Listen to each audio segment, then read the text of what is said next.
driving in the city, I realized this is such an easy car to drive. You have got good visibility of what's around. The horn is easy to press. I'm getting honky right now, but then that's the norm here in a smaller city.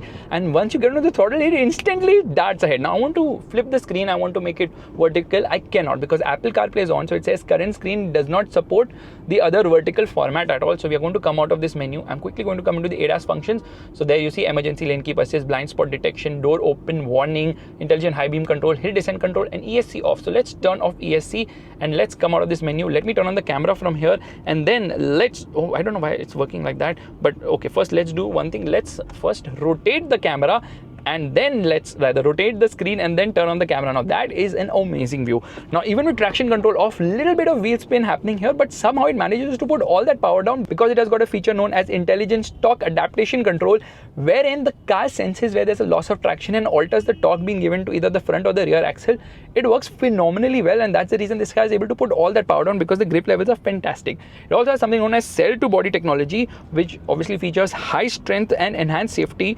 That is basically done because electric cars have a sort of a bomb underneath in the form of a battery which can combust, but then the overall insulation of the battery from other components and all is something which has become the norm now, so not much to discuss on that front.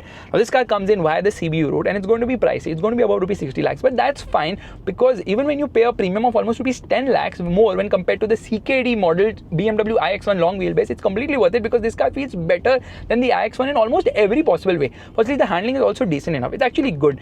It's not very spirited to drive, but yeah, the handling is good and the ride is also good. I mean, it's a bit on the stiffer side, but at high speed the stability is fantastic. So overall, I would say the balance of this car is on the neutral side. There is body roll, but then for a high riding vehicle you expect it, and because this is electric, the battery weight does bog down the car around the corners. But yeah, it's a decent drive. Only thing is, because there's no sound, there's no fun as such. Right now, since I'm driving the city, there is no point being in sport mode, so I'm going to circle through the various modes. There's a snowland mode, there's an eco mode, there's a normal mode. So I think sport is the best. Let's come into sport.